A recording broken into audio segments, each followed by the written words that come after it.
Kiev, la capital ucraniana, vuelve a estar bajo el asedio de los misiles de Rusia un día más. Ahí vemos los misiles que lanza Ucrania para interceptar a los rusos, que no bastan, como pueden observar, para impedir la explosión de estos, a veces en instalaciones estratégicas como centrales eléctricas, pero la mayoría de las veces contra objetivos civiles, con la intención de amedrentar o sembrar el terror entre la población.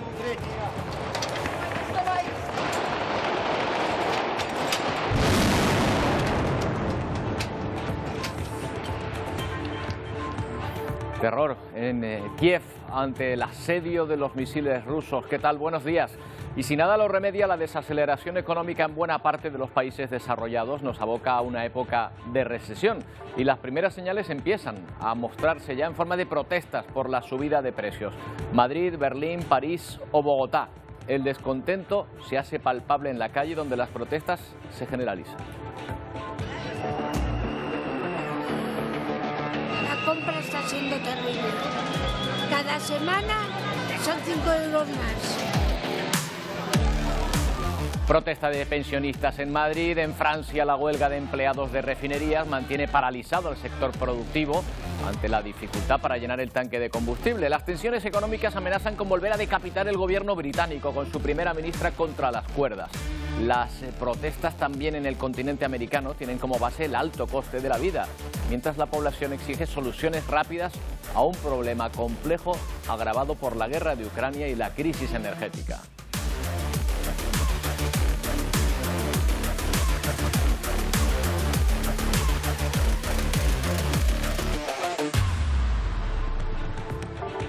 Hoy también vamos a hablar de China, donde Xi Jinping ha sido designado de nuevo para seguir al frente del país. No es un proceso democrático, ni mucho menos. Es el partido único, el Partido Comunista, quien decide, por el bien de los 1.000 millones de habitantes de aquel país, quién debe manejar sus designios, al menos durante 2 años más. Xi reestrena el cargo con la inquietante advertencia sobre Taiwán, a la que no renuncia, ha dicho anexionarse por la fuerza. Enseguida trataremos de averiguar algo sobre la figura del presidente chino y su política, y también qué posibilidades reales de que Marruecos instale una central nuclear en su territorio con el apoyo de tecnología rusa, muy cerca del archipiélago, apenas a 400 kilómetros de Lanzarote. También está previsto que Rusia ayude a Rabat a explorar y desarrollar yacimientos de uranio en Marruecos, que, como saben, es el combustible principal para estas instalaciones. Y antes de estos temas, echamos también un vistazo a Brasil, con ese choque entre Lula da Silva y Jair Bolsonaro en el primer cara a cara solos, de cara a la segunda vuelta. Un debate televisivo marcado por el cruce de acusaciones en temas como el retraso en la compra de vacunas, la corrupción o la pobreza. Los detalles con Dan Sister. Les saludo desde este país completamente dividido. Luiz Inácio Lula da Silva y Jair Bolsonaro habían participado en debates previos a la primera vuelta. Pero de manera general, un candidato solo hablaba sobre el adversario cuando respondía preguntas hechas por periodistas o de los otros postulantes. Con menos intermediarios y mucho más tiempo, esta vez la confrontación fue directa. El expresidente sostuvo que fue responsable por el mayor proyecto de inclusión social de esta nación. Dijo que Bolsonaro llamó el COVID-19 como una gripecita y lo acusó por el retraso en la compra de vacunas, lo que habría causado miles de muertes en Brasil. Él lo negó, sostuvo que se cumplieron los plazos y que la vacunación brasileña fue un ejemplo. El presidente dijo que Lula es apasionado por Fidel Castro, es amigo de Evo Morales y Gustavo Petro, quien es favorable a la legalización de la cocaína en Colombia. El adversario dijo que si ellos cometieron errores, que el pueblo de sus países lo castiguen. Y acá nuestro pueblo lo va a castigar mandándolo de vuelta para su casa. En cuanto a la deforestación de la Amazonía, Lula sostuvo que su gestión fue la que más la preservó, contrario al actual mandatario, quien menos hizo en este tema. Lula habló sobre las acusaciones en contra de la familia Bolsonaro, que habría comprado 51 inmuebles en efectivo. Según el candidato más votado en la primera vuelta, le parece raro que haya sido tan criticado, pues cuando su adversario era diputado, nunca se pronunciaba en contra de él. Nunca fez discurso. Bolsonaro sostuvo que lo hacía siempre. As inverdades e a corrupção do seu governo. La corrupción es un problema serio en Brasil, pero definitivamente hay otros temas que merecen ser mucho más debatidos. Reportó desde Sao Paulo, Dan Sister. Y la Unión Europea va a prorrogar un año más sanciones a 21 funcionarios de Nicaragua, entre ellos la vicepresidenta Rosario Murillo. Europa evalúa, eso sí, ampliar la lista de sancionados ante la crisis que viven los nicaragüenses. La intención de la Unión Europea de sostener un diálogo con Nicaragua sigue sin tener éxito. Una de las muestras que refieren analistas es la decisión del Consejo de la Unión Europea de prorrogar por un año más las sanciones contra 21 funcionarios y 3 instituciones nicaragüenses. En un comunicado, el Consejo explicó los motivos. Esta decisión se produce tras la injustificada decisión del régimen nicaragüense de expulsar del país al jefe de la delegación de la Unión Europea y cortar los lazos diplomáticos con el Reino de los Países Bajos. El gobierno de Nicaragua no se ha referido a la decisión del Consejo de la Unión Europea. Sin embargo, el presidente Daniel Ortega en reiteradas ocasiones ha señalado a Europa de injerencia. Los imperialistas de la tierra que están acostumbrados a imponer gobierno. Analistas consideran que el gobierno sandinista se ha aislado de las democracias occidentales, pero alegan que las sanciones no han obligado a Managua a dialogar con Bruselas. Este tipo de sanciones no le molesta, no le genera ningún caos al gobierno y por tanto no vamos a ver efectos a corto plazo por más que la Unión Europea renove las sanciones e incluso aumente el número de personas sancionadas. Las sanciones de Europa, que incluyen a la vicepresidenta Rosario Murillo, podrían ampliarse a más funcionarios, advirtió el Consejo Europeo. Donaldo Hernández, Voz de América.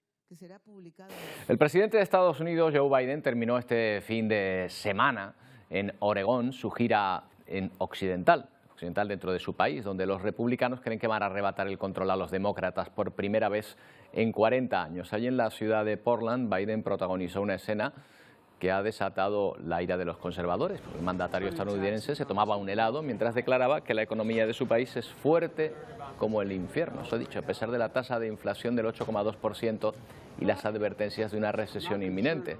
Días antes, Biden sorprendió también con su visita a una taquería en California, donde dejó una propina, por cierto, de $40. Ahí lo ven. A pedir un descuento de servidor público. Y rechazó el descuento que le ofrecían. Como todos los lunes nos acompaña María Rosman, experta en política estadounidense. ¿Qué tal, María? Buenos días. Hola, buenos días. Bueno, una heladería, una taquería, o han cerrado la cafetería de la Casa Blanca o aquí huele un poco a estrategia electoral, ¿no? Obviamente, estrategia electoral. Estamos a 22 días de las elecciones de medio término en Estados Unidos, que son importantísimas y que, bueno, se prevé que en este caso los demócratas pierdan tanto la Casa de Representantes, la Cámara de Representantes, como el Senado. Entonces, teniendo en cuenta eso, obviamente están haciendo visitas estratégicas, sobre todo a estados que están un poco en peligro en estos momentos, y la economía es definitivamente uno de los puntos más débiles que tiene esta administración en estos momentos. ¿Y esto que dice el de que es fuerte como el infierno, eso es una comparación habitual allí con el idioma? O... Sí, eso es idiomático, sería as hell, vale. Como quien dice, lo más potente que puede ser, pero no es literal ni muchísimo menos. Es verdad que en cuanto a empleo está mucho mejor, pero la inflación sigue siendo un problema bastante importante y lo estamos viendo en diferentes aspectos ahora mismo en la sociedad estadounidense, bueno, en realidad en el mundo, ¿no? Con la subida de los precios al consumo, lo que es la gente teniendo problemas en los supermercados a la hora de llenar la cesta, ¿no? Claro, tantos problemas que hasta se ha abierto un debate con las chuches. Ustedes saben que llega Halloween ahora a Estados Unidos y claro, allí lo de las golosinas en este día pues es importante. Y se está debatiendo precisamente todo lo que han subido las golosinas, las chuches para Halloween. Peligra el truco-trato, ¿eh? Pues sí, realmente sí, estamos hablando de una subida de un 13%, es bastante realmente, es una bolsa de golosinas, de chuches, de chocolatinas, viene estando ahora mismo en $15, es bastante, y sobre todo la cantidad que se suele repartir ese día. Y todo esto viene, pues claro, si tenemos en cuenta que desde agosto la subida del azúcar está en un 17%, la harina en 24%, todo esto repercute en los precios de las golosinas al final, ¿no? Y bueno, puede ser que los precios de este año sean lo más de miedo que tenga Halloween. Sí, lo que más asuste. Es verdad que bueno, lo de las golosinas puede ser anecdótico, pero los precios también suben allí en Estados Unidos como en el resto del planeta, aunque la situación de la guerra en Ucrania y la crisis energética en cierta manera puede estar beneficiando las exportaciones norteamericanas.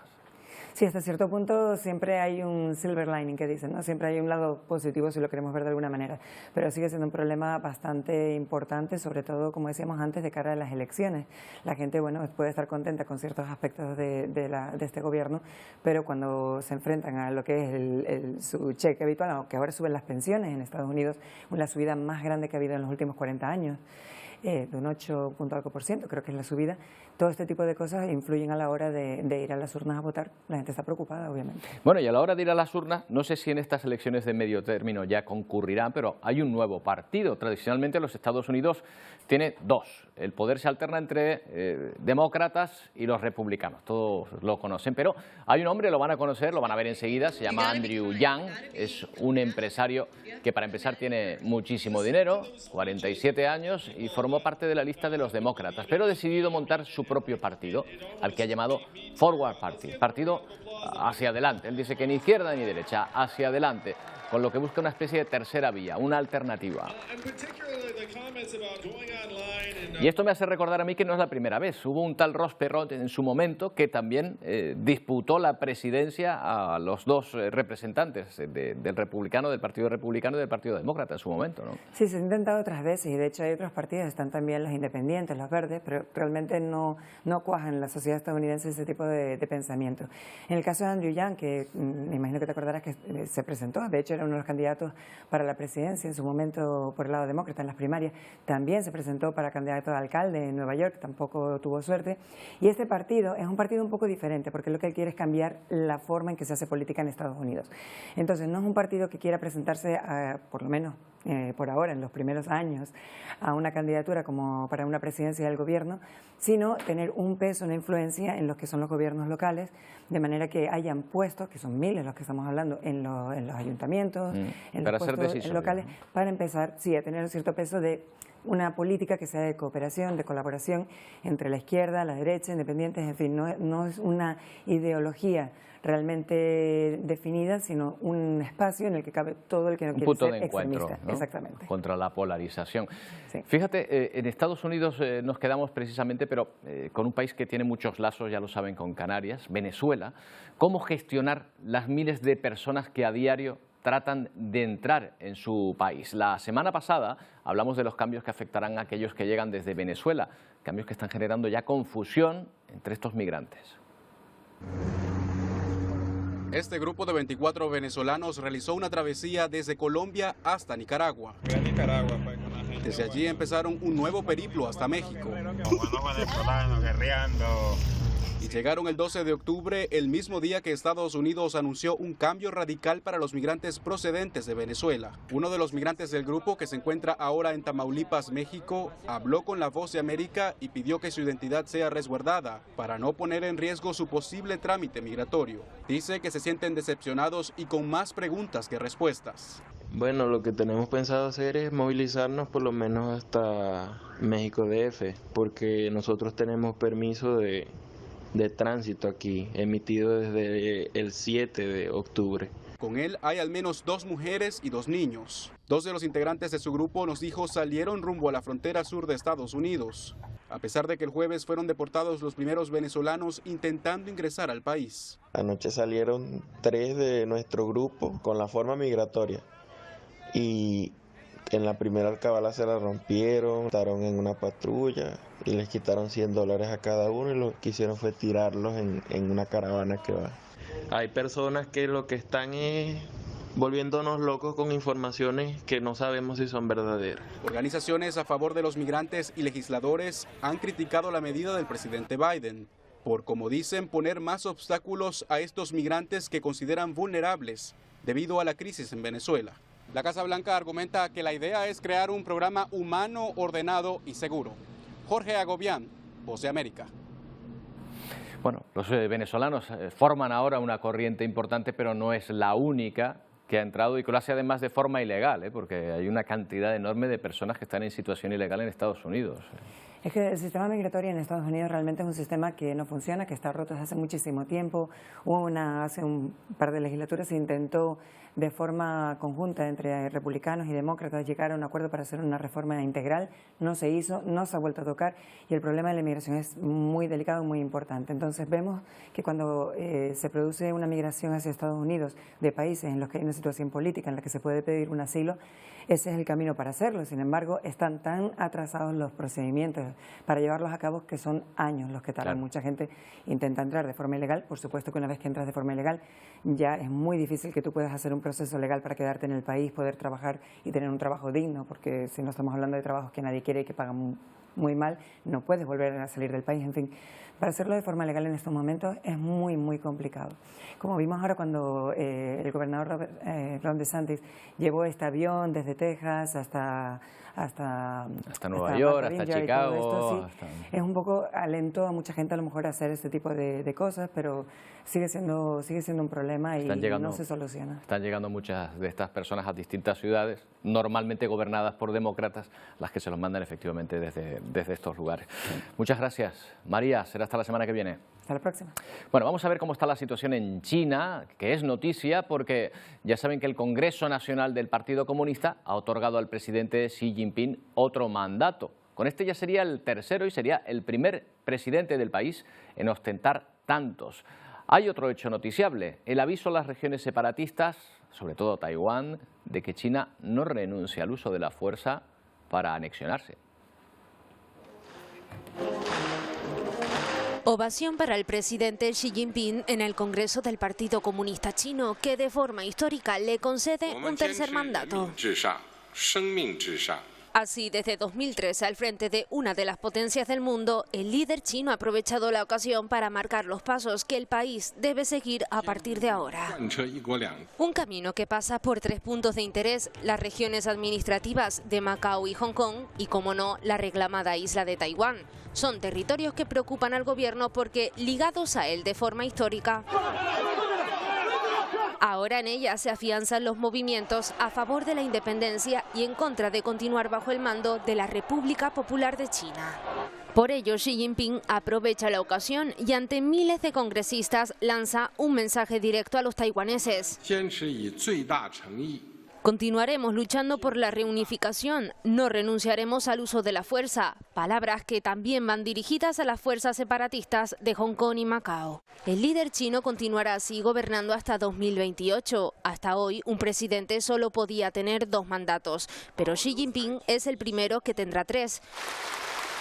Un nuevo giro hacia la figura de un único líder sin aparentemente oposición. Ejemplo de ello el propio Congreso, donde tampoco existe un candidato alternativo que le releve.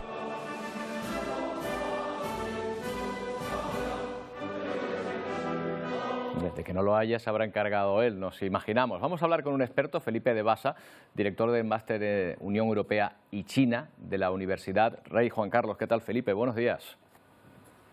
Muy buenos días, Roberto. A la orden. Bueno, como China no se caracteriza precisamente por su transparencia, sabemos que tiene un presidente, a Xi Jinping lo vemos, pero realmente de él sabemos poco. ¿Cómo lo definiría, Felipe? ¿Un ultranacionalista, un moderado, un halcón? Muy complicado de entender para una mente occidental que no haya hecho por comprender la forma de pensar China en concreto. Porque Xi Jinping a su vez es el heredero de la cultura milenaria, de la tradición, de todo lo que ha ido conformando China, hasta el punto de entender que hoy el Partido Comunista de China es el custodio de la tradición. Voy a poner un ejemplo. Nosotros los occidentales, si encontramos mañana una escritura de hace 5.000 años, no podemos leerla. Sin embargo, un chino que se encuentre una escritura de hace 5.000 años, algo podría entender. ¿Por qué? Porque la evolución del pueblo chino ha sido lineal y la nuestra no. Esa primera lección es capital para entender todo lo que está pasando hoy en China. Porque efectivamente China tiene sus desafíos internos, sus cuestiones internas y está enfocando o encarando la 4ª revolución industrial de una manera diferente a lo que es Europa o a lo que pueda ser Estados Unidos. Lograr un tercer mandato, esto es inédito y es lo primero que destacamos de Xi Jinping, salvo Mao, no sé si llegó a tenerlo. Además, no es una democracia, es el Partido Comunista quien elige por todos, pero ¿por qué ha conseguido Xi Jinping un tercer mandato? ¿Qué ha hecho? Bueno, digamos que ya cuando fue elegido, hay que dejar claro que en China hay tres poderes: ser secretario general del Partido Comunista, ser presidente de la República Popular de China y ostentar la titularidad de la Comisión Militar Central. Xi Jinping consiguió estos tres poderes entre el año 2012 y 2014. Y, por cierto, que también fue el primero en ostentar los tres poderes. Eso le ha permitido lograr una cota de poder que no tuvieron ninguno de los antecesores. Por ejemplo, en Occidente entendemos que Deng Xiaoping fue un líder, cuando Deng Xiaoping lo único que fue vicepresidente de esta comisión militar. Lo que pasa es que todo el pueblo chino entendía que era la persona que mandaba y así también lo entendíamos en Occidente. Insisto en que esto es importante para comprender todo lo que está pasando. ¿Es inédito? Indudablemente sí. Es decir, es la persona que más poder ha obtenido en China en los últimos años y que más poder va a seguir ostentando en los próximos 5 años. ¿Y por qué el pueblo chino ha permitido esto? Mi opinión personal es que ha logrado unas cotas de popularidad tremendas en base a su gestión. Por ejemplo, bajo la presidencia de Xi Jinping, el Partido Comunista de China ha erradicado la pobreza. Yo no voy a entrar aquí a cuestionar o a valorar los métodos, pero, hombre, sacar a 500 millones de personas de la pobreza extrema pues es un logro importante. Ese es tanto de muchos que lo que está permitiendo es a encarar el futuro de una manera que, como ustedes bien decían, como Roberto bien decía antes en las palabras que me introdujeron, es que no hay oposición en China. Todo el mundo conoce la oposición cubana, la oposición venezolana, la oposición española, la oposición italiana, pero que en un país de casi 1.400 millones de habitantes apenas haya oposición es cuanto menos para reflexionar desde el punto de vista occidental. ¿Y no hay movimientos, algo parecido, algo similar a la oposición, movimientos populares, no sé, plataformas de influencia?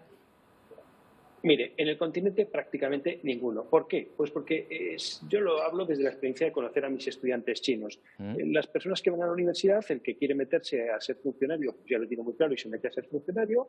El que quiere meterse al partido y se afilia al Partido Comunista no es como aquí en España, ¿no? Que uno va a la puerta, llama al partido político de turno, rellena un papel, firma una cosa y se hace. No, oye, ser miembro del Partido Comunista de China es un proceso que lleva al menos 3 años, que te hacen exámenes, que te investigan de arriba abajo y es una cosa, pues para ellos sería representativa. Y es que el 99% de mis estudiantes en China lo que quieren hacer es emprender, fundar una empresa y ganar dinero. Algo parecido a lo que sucedía en Estados Unidos después de la Segunda Guerra Mundial. Cuando se hablaba de Estados Unidos, país de las oportunidades ilimitadas, pues hoy podríamos decir que China es un país de las oportunidades. Por tanto, en China la gente pues directamente no se quiere meter en política y le da igual. ¿Por qué?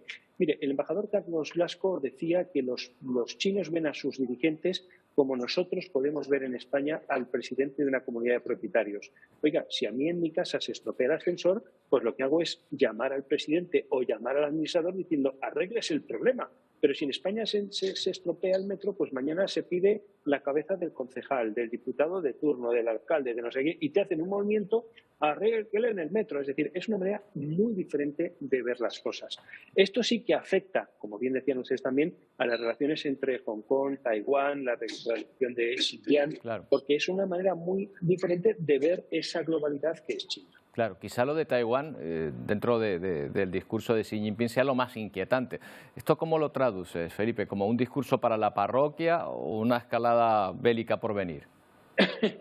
Me quedo con el discurso para la parroquia porque China ha sido un pueblo pacífico y además una de las características de la política china, y bueno, es una de las está inherente en el DNA, en el ADN de los miembros del Partido Comunista de China, es la no injerencia en cuestiones externas. Así como en el siglo XX Estados Unidos se ha metido en cuantas guerras habían de fronteras ha podido, sería muy difícil que nos encontráramos soldados chinos en una guerra por las fronteras. Ojo, otra cosa es miembros de ejércitos de otros países formándose en el ejército de China.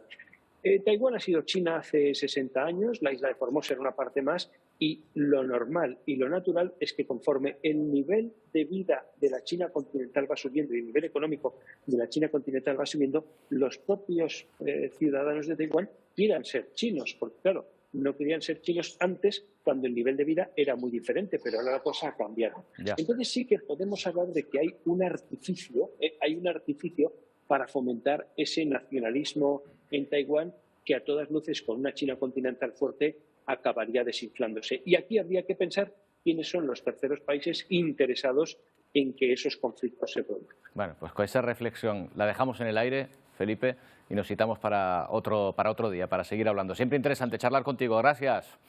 Encantado, Roberto. Buenos días. Buenas tardes. Bueno, enseguida volvemos a hablar de otro asunto geoestratégico que nos afecta directamente a las islas, la construcción de centrales nucleares cerca de Canarias, a 400 kilómetros apenas. Marruecos plantea una junto a Rusia. Enseguida se lo contamos.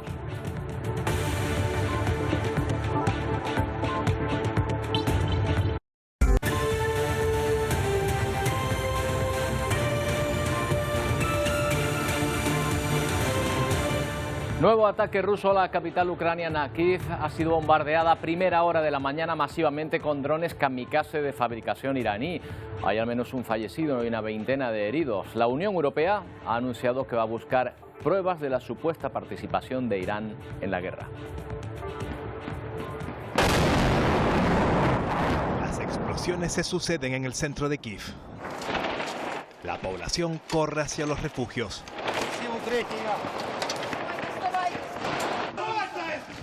Se viven momentos de mucha tensión en la capital ucraniana. Una lluvia de drones kamikazes iraníes sobrevuela la ciudad.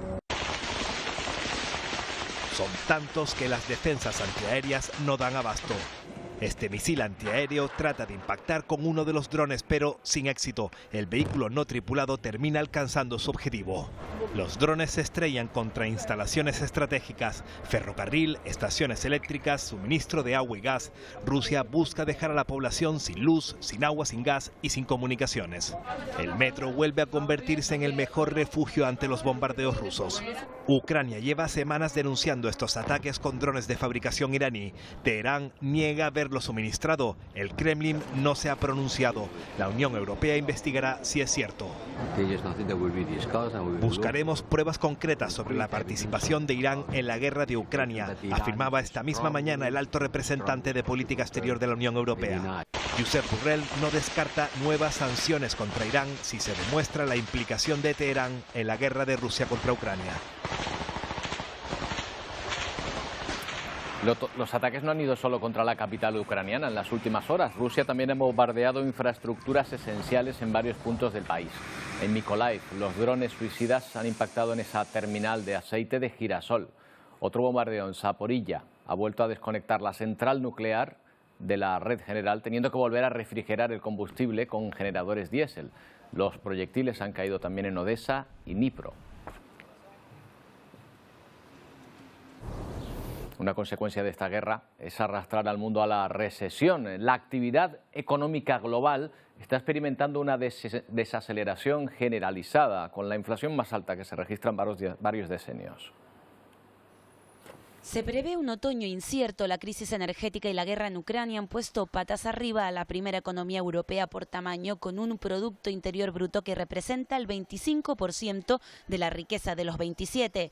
A Alemania, como el resto de países vecinos, le toca lidiar desde hace meses con una inflación disparada. A pesar de ser uno de los países más ricos del mundo, 1 de cada 6 personas corre el riesgo de caer en la pobreza. La brecha entre ricos y pobres aquí en Alemania se está ampliando.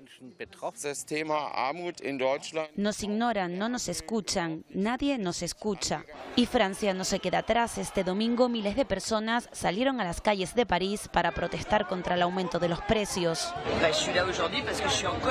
Estoy aquí, dice esta manifestante, porque estoy enojada, estoy enfadada porque todo está saliendo mal y porque tenemos un gobierno que no nos escucha, que sigue favoreciendo a la misma gente y que pide esfuerzo a la misma gente.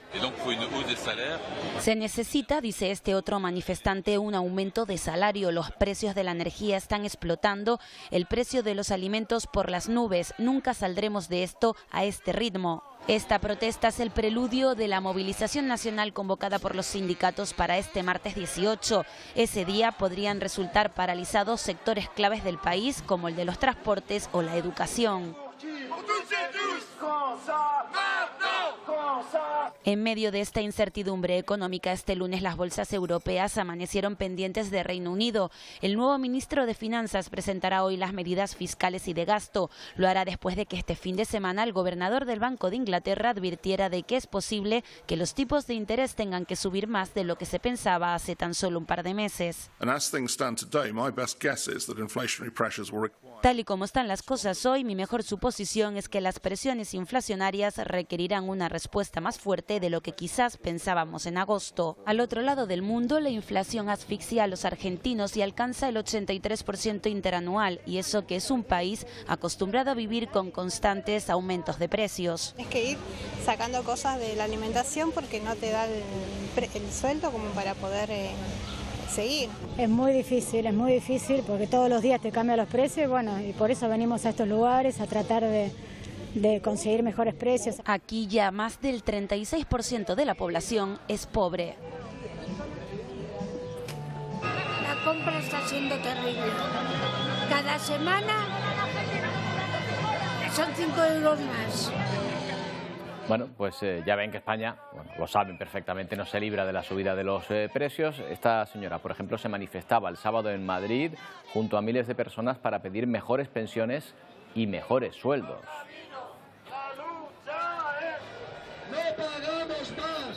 Bueno, se han generalizado los comentarios en prácticamente todo el mundo con esta coña, perdonen la expresión, del periódico Daily Star, ironizando sobre quién durará más. Si esa lechuga que han puesto ahí, esto es una imagen en directo, 11 y 42 minutos, esa lechuga o Liz Truss, la actual primera ministra. Esa es la poca expectativa que tienen ahora mismo los británicos, o por lo menos estos medios británicos, sobre lo que va a durar en el cargo.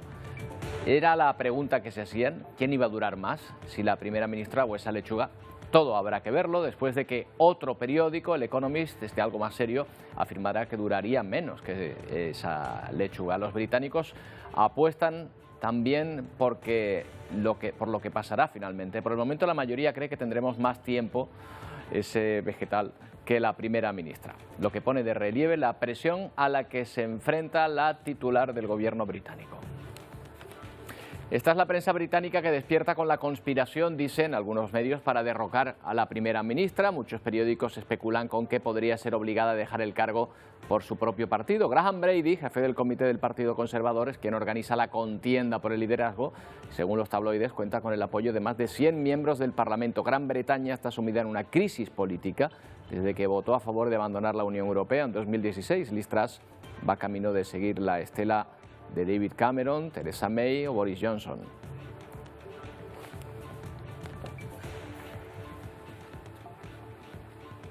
Volvemos a las islas. Bueno, muy cerca de las islas, porque Marruecos y Rusia han firmado un tratado de colaboración para instalar una central nuclear en la costa atlántica, muy cerca de Lanzarote, unos 400 kilómetros, para producir energía, eso sí, con fines pacíficos. Estaría ubicada concretamente en la ciudad de Sidi Boulbra.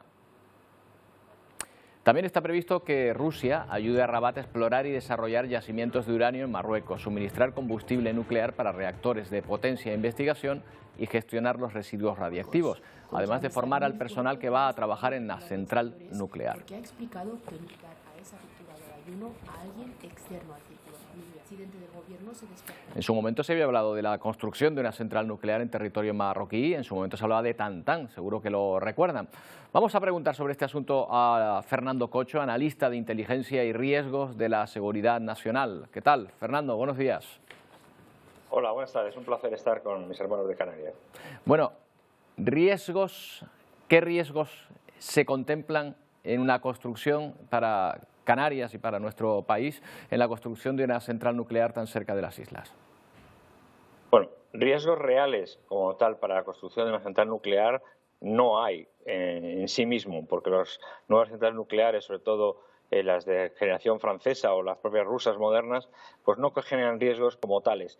Los riesgos están en que, evidentemente, ese uranio del que van a explotar, esa riqueza mineral que va a provocar la explosión de la capacidad energética de Marruecos, proviene de las Islas Canarias, proviene de la plataforma continental del Monte Tropic, donde hay uranio, donde hay tierras raras, donde hay petróleo, y eso es lo que Marruecos va a explotar con la ayuda de Estados Unidos y con la ayuda ahora de Rusia. ha sido capaz de unificar dos criterios totalmente divergentes, como son los rusos y los americanos. Y bueno, Marruecos está en la puerta de pedir ya que Canarias sea parte de Marruecos, y ya lo está consiguiendo con Ceuta y Melilla. Bueno, no nombres la bicha, déjalo así. Fernando, oye, nadie ha levantado una ceja estando en la situación en la que estamos y teniendo este acuerdo con Rusia, precisamente. Bueno, primero debo reconocer que yo tengo sangre canaria, mi familia es de Canarias, aunque el acento sea totalmente godo y peninsular, pero yo soy de Canarias. Por tanto, me afecta de manera directa. Y sí han levantado la ceja, pero no han levantado la ceja los que tienen que levantarlo. Han levantado la ceja los técnicos, los funcionarios, la Administración Pública Española, pero no han levantado los políticos, porque tienen intereses de otro tipo. En este caso, el Asuntos Exteriores no está cumpliendo con los requisitos, porque Presidencia de Gobierno no le da instrucciones adecuadas para contrarrestar este proceso de influencia que Marruecos lleva ya varios años haciendo y que en muy poco tiempo provocará pues una explosión económica, y no solo económica, sino de procesos de influencia que afectará a Marruecos y a España en su totalidad. En este asunto no ha habido ninguna reacción de España, por lo tanto, que se sepa. No hay ninguna reacción y no va a haber ninguna reacción. Y de haberla será una reacción tímida de, bueno, no nos metemos en injerencias extranjeras, seguimos protegiendo las fronteras españolas, reivindicando que España también es Ceuta y Melilla y Canarias, lo de siempre, pero en realidad no van a hacer absolutamente nada, porque evidentemente tienen acuerdos por encima de esto que les quedan sojuzgados. De hecho, se va a volver otra vez a crear o intentar crear ese túnel subterráneo que une la península ibérica con Marruecos. Túnel que beneficia básicamente a Marruecos, no a España. Por tanto, una vez más nos dejan de lado. ¿Cuál puede ser la estrategia o cuál es la estrategia de Marruecos, la estrategia energética de Marruecos ahora mismo? ¿Construcción de más centrales nucleares, abastecerse de este tipo de energía? Sí, Marruecos hará todo lo posible para conseguir convertirse en la potencia económica y militar, que ya lo está intentando y está consiguiendo, que ha deseado. Si para eso tiene que, evidentemente, conseguir energía nuclear con el apoyo de Rusia y con la connivencia de Estados Unidos, pues no me cabe ninguna duda que lo va a hacer. Y esa es la posición estratégica. Pero eso ya salió en el año 2006. No estamos hablando de algo nuevo. Ya en el 2006, entonces responsable de Asuntos Económicos para África y para Europa, con apellidos hispanos, dijo que Marruecos se convertiría en la única y la principal entrada de intereses norteamericanos estratégicos hacia toda África y hacia Oriente Medio. Por tanto, desde 2006 no hemos hecho absolutamente nada, y de hecho, además, la ley de Teresa Rivera prohíbe la explotación del monte Tropic por parte de Canarias, y esto es como una bolsa que se pincha por dos lados. Se pincha por un lado, se beneficia a Canarias con una inmensa riqueza incalculable, y se pincha por otro lado, se beneficiará a Marruecos de manera unilateral. No olvidemos que Marruecos ha declarado, según la ley de seguridad nacional suya, en dos leyes, de manera unilateral, la ampliación de zona económica exclusiva a 300 kilómetros desde la frontera, desde la línea marítima del Sáhara, desde Dakla concretamente, con lo que eso afecta directamente a Canarias, y nadie ha dicho nada. España no se ha manifestado, España no ha protestado, y así estamos. Bueno, pues Fernando, te agradezco el análisis como siempre de las islas. Oye, que no sabía que tú eras directamente también canario. Mi abuela de Guía de Isora y mi madre de Santa Cruz. Más canario no puedo ser. Pues sí, pues desde luego que sí. Gracias, Fernando, un abrazo. Un placer siempre estar con vosotros, siempre. Bueno, pues el histórico dirigente de ETA, Kantauri, declara este lunes por el asesinato de Miguel Ángel Blanco. Es el tercer ex jefe de ETA que responde a las preguntas del juez que le investiga junto a dos antiguos jefes de la banda por su presunta responsabilidad en este asesinato hace ya 25 años, cuando Blanco era edil del PP de Ermua. Kantauri declarará desde la cárcel, donde cumple condena por otros atentados.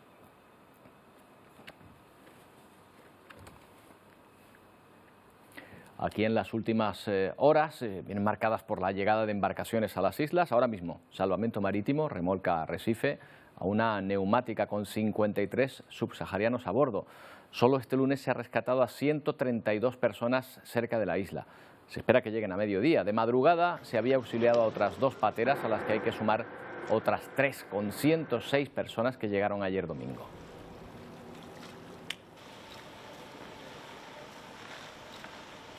Pero este domingo también se rescató a otra embarcación cerca del Hierro. A bordo, 123 hombres y una mujer que fueron trasladados al puerto de la Restinga. Todos en buen estado. A esta isla no llegaban cayucos desde el mes de mayo. Se espera ahora el traslado a Tenerife, a la mayor brevedad.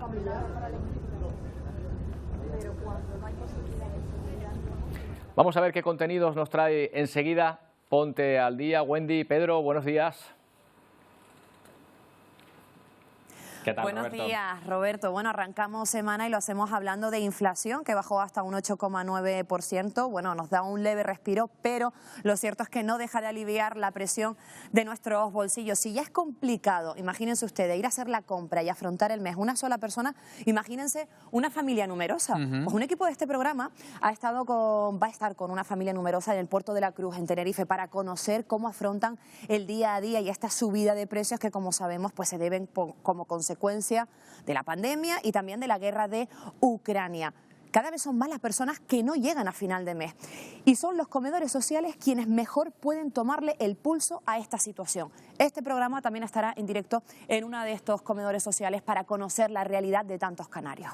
Y tenemos mucho más que contarles en Ponte al Día, en concreto 2 historias humanas extraordinarias. Una de ellas es la de Antonio, que es un vecino de Las Palmas de Gran Canaria, que tiene una casa muy particular, muy especial y que da buena cuenta del gran coleccionista de objetos que es. No se lo pierdan porque vamos a hacer una visita guiada por esa casa tan especial y nos va a contar muchas anécdotas y muchas historias. Y también contaremos la historia de uno de los personajes más queridos del Carnaval de Santa Cruz de Tenerife, la Lecherita, porque ha decidido dar un gran paso en su vida y ha decidido mostrarse tal y como se ha sentido durante toda su vida, como una mujer. Todo esto es solo un pequeño avance de todo lo que tenemos preparado hoy aquí en Ponte al Día. Roberto, hasta ahora. Hasta ahora, compañeros. Nosotros nos vamos hasta Italia para conocer la última hora sobre el volcán Stromboli, el único en toda Europa que se encuentra en erupción. Antonio Cárdenes, en un ejercicio de responsabilidad, de profesionalidad, se ha cogido unas vacaciones, se ha ido hasta la isla donde está ahora mismo en erupción el volcán Stromboli y has vuelto para contarnos, Antonio. Exacto, ¿verdad?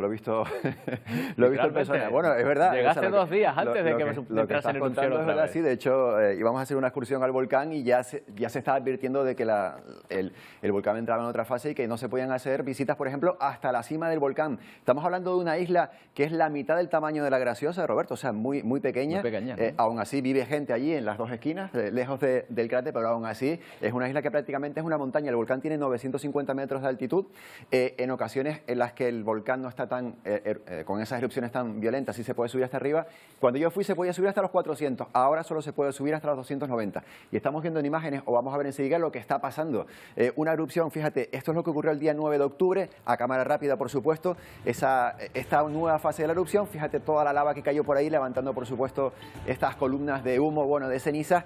Y lo que ha ocurrido en los días sucesivos es que estas mismas caídas de material lábico por esta ladera que le llaman la Sierra del Fuoco, la carrera, el camino del fuego, ha seguido cayendo hasta el mar. En este caso, esta en concreto provocó una curiosidad, un pequeño mini tsunami de apenas un par de centímetros de altitud, que lo vamos a ver enseguida en la parte baja de la imagen, cómo se genera esa ola que va avanzando. Bueno, en 2002 este volcán generó un tsunami un poco más grande, más preocupante. Esto fue prácticamente anecdótico, pero gracioso. Fíjate cómo se va formando en la parte baja, Roberto, esa ola que va caminando por la costa y genera ese oleaje. Bueno, tsunami en miniatura, que vengan los que quieran así, que vengan los que quieran. Vengan los que quieran, ¿no? Bueno, Stromboli, esta pequeña isla, como decimos, en una nueva fase de erupción. El volcán lleva, como tú decías, décadas en erupción, no para. Esta nueva fase un poco más violenta, por lo visto, está otra vez frenándose. Veremos cómo se va desarrollando durante las próximas semanas. En otra isla, en Creta, ha habido problemas más serios, unas inundaciones que han provocado 2 fallecidos. Sí, en ese caso provocado, Roberto, por las lluvias, 2 fallecidos en las últimas horas durante el fin de semana, 2 personas que iban en el mismo coche que fue arrastrada por esas lluvias que cayeron de forma súbita. Se esperaban, estaban advertidos, pero no se sabía que iba a llover tanto. Bueno, ese coche, uno de esos coches, llegó hasta el mar y las 2 personas que iban dentro no pudieron sobrevivir. Y fíjate cómo ha ocurrido en esta isla, que también es turística como Canarias, muchos coches perjudicados, también muchos negocios, y ahora, el día después, se está intentando pues en esas labores de reconstrucción. Por cierto, no es la única isla que podría sufrir inundaciones. Por ejemplo, otra como Rodas está ahora mismo en alerta, así que esperemos que no veamos estas imágenes también en otras islas de Grecia. De aquí, de Creta, nos vamos a ir, Roberto, hasta el siguiente destino, que es el mar del sur de Japón. Esto es el norte de Filipinas, de Japón no, de China. Esto es el norte de Filipinas, Roberto, donde ya ha pasado rozando este tifón que se llama Nesat. Es el tercero importante de esta época de tifones en esta zona del mundo. Estamos hablando del sureste asiático. Bueno, de aquí, que ya ha dejado algunas consecuencias, como estamos viendo, se va a ir seguramente hacia Taiwán y el sur de China. Estaremos pendientes de lo que ocurra en las próximas horas allí. Esperemos que nada grave. Y de aquí nos vamos hasta Brasil, donde otro fenómeno de naturaleza. También ha llovido mucho en Brasil en los últimos tiempos y vemos esta maravilla. Estas son las cataratas Iguazú, que como sabes están ahí en la frontera entre Brasil, Argentina y Paraguay. Bueno, el flujo de estas cataratas en un día normal es 1,5 millones de litros por segundo. Ahora mismo está en 16 millones de litros por segundo. Este puente peatonal que vemos aquí, donde también se puede visitar estas cataratas, bueno, durante los últimos días fue cerrado, ya está reabierto, este fin de semana se reabrió, pero cualquiera pasa por ahí como está corriendo el agua por debajo. Hay que tener, es un salto de fe, mucha confianza también en esto. Y de aquí nos volvemos ya directamente hasta España, hasta Canarias, Roberto, porque vamos a ver el calor que ha hecho en la península en este último fin de semana. Recordemos que estamos ya en octubre. 33 grados se llegaron a registrar ayer en Sevilla, en Cádiz, en Huelva, en el norte peninsular, en el aeropuerto de San Sebastián. 30 grados también ayer y hoy ya están, por eso, rondando esas temperaturas. 30 grados en el norte y también 30 grados en el sur. Y esto que es la costa levantina durante todo el fin de semana con las playas llenas rondando los 30 grados. Y si nos venimos a Canarias... La ropa de otoño sin estrenar, ¿eh? Pues aquí la podíamos haber estrenado en Lanzarote y Fuerteventura durante el pasado fin de semana, donde se registraron 14 litros por metro cuadrado. Por ejemplo, en Fuerteventura, en este episodio que dejó esa dana que teníamos rondando desde, Roberto, desde la noche, desde la tarde del sábado hasta la mañana del domingo, 1.200 rayos como estos en la costa oeste, la costa este de Fuerteventura y de Lanzarote. Qué bonito. Oye, ¿y esto quiere decir, estos rayos quieren decir que va a llover esta semana en Canarias? No, quiere ¿verdad? decir que eso Vaya. Ya pasó, esa dana ya pasó y lo que va a ocurrir este fin de semana, fíjate, en Canarias no, pero fíjate cómo se va acercando, lo vamos a ver enseguida con el movimiento de los vientos, una borrasca que se está acercando peligrosamente a la península. Va a llover allí durante los próximos días. Aquí estamos al margen, Roberto, aquí estamos con temperaturas como hoy, con sol, con calorcito y así vamos a seguir. Vamos a ver la previsión para mañana, cómo vamos a mantener unas temperaturas más o menos constantes, las máximas rondando esos 28 o 30 grados como el fin de semana, mucho sol, algo de viento fuerte por los próximos días en las cumbres y también hoy todavía calima, mañana ya va desapareciendo. Como vemos, sol, temperaturas agradables.